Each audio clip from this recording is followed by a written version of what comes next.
पूर्णिमा व्रत कथा। हमारे देश में कई बड़े बड़े ऋषि ने जन्म लिया है, जिसमें से वेद व्यास एक बड़े महात्मा ऋषि हैं।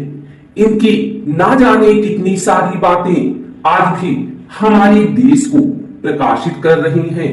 वेद व्यास महाभारत लिखने वाले महान रचयिता थे। इनका पूरा नाम कृष्ण वेद व्यास था। वेद व्यास सांवले रंग के थे, इसलिए इनका नाम कृष्ण पड़ा था। वेद व्यास का जन्म कैसे हुआ, उनकी माता कौन थी, यह सब जानकारी आप उनके जन्म की कहानी के साथ जान सकते हैं। एक बार की बात है, उपरिचर नाम का एक राजा था। वह बहुत बड़ा धर्मात्मा और सत्यवादी था। उसने अपने तप से देवराज इंद्र को प्रसन्न कर एक विमान और 9 सूखने वाली सुंदर माला ली थी। वह माला अपने हृदय में धारण कर विमान में बैठकर आकाश में भ्रमण किया करता था। उसे आखेट का बड़ा शौक था। वह प्रायः वनों में आखेट के लिए जाया करता था। उसकी रानी का नाम गिरिका था। वह बहुत सुंदर और पवित्र हृदय वाली थी। वह अपने पति को बहुत ही प्रेम करती थी। ईश्वर के प्रति उसकी बहुत बड़ी आस्था थी, इसलिए वह हमेशा भजन कीर्तन में लगी रहती थी। एक दिन गिरिका ऋतुमती हुई। 3 दिन के पश्चात जब रानी शुद्ध हुई तो उपरिचर उसके साथ रमण करने से भी पूर्व वन में आखेट के लिए चला गया। राजा आखेट के लिए चला तो गया, किंतु उसका ध्यान रानी के साथ रमण करने की ओर लगा रहा। दोपहर का समय था। राजा वन में एक अशोक वृक्ष के नीचे बैठा हुआ था।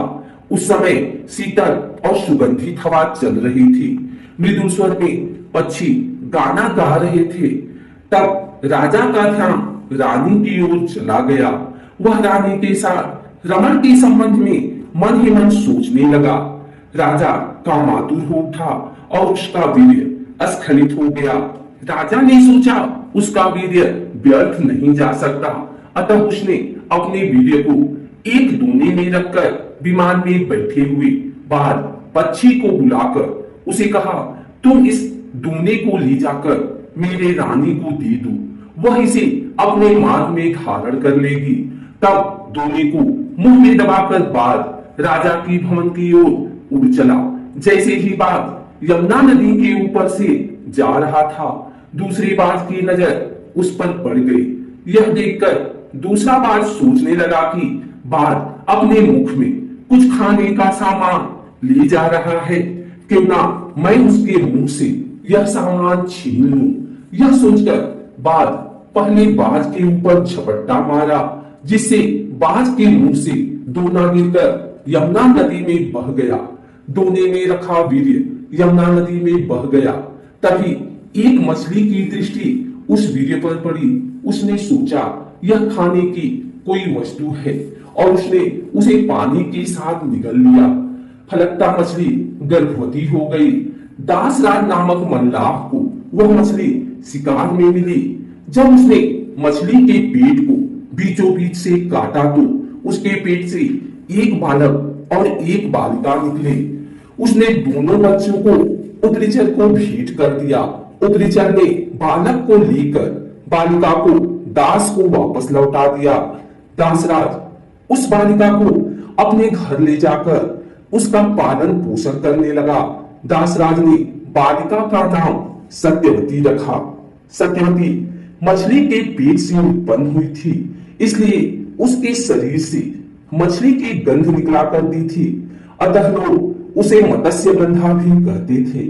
मत्स्यगंधा धीरे धीरे बड़ी होने लगी। वह बहुत ही खूबसूरत थी।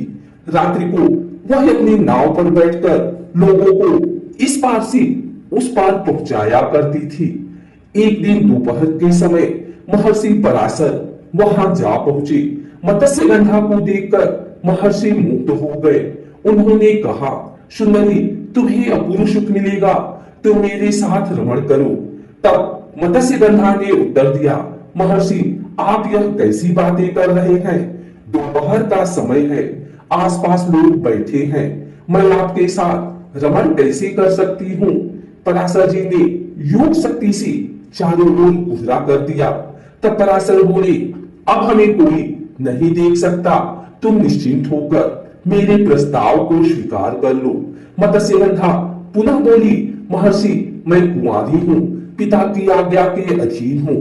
आपके साथ रमण करने से मेरा कौमार्य नष्ट हो जाएगा, मैं समाज में लांछित बन जाऊंगी।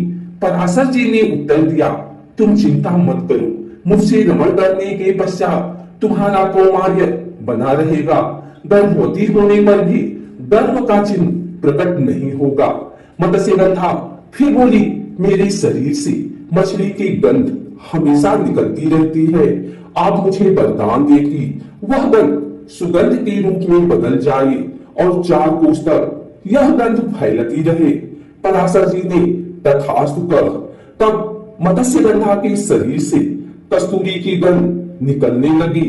यह सुगंध चारों कोस को सुगंधित कर रही थी, अतः अब वह योजन गंधा भी कही जाने लगी। पराशर जी ने मत्स्यगंधा के साथ रमण किया था, जिसके फलस्वरूप मत्स्यगंधा गर्भवती हुई। यमुना के द्वीप में एक बालक ने उनके गर्भ से जन्म लिया। वह बालक जन्म लेते ही बड़ा हो गया। वह तप करने के लिए वन में चला गया। वही बालक जगत में वेद व्यास जी के नाम से प्रसिद्ध हुआ। वेद व्यास जी का पूरा नाम कृष्ण द्वैपायन था।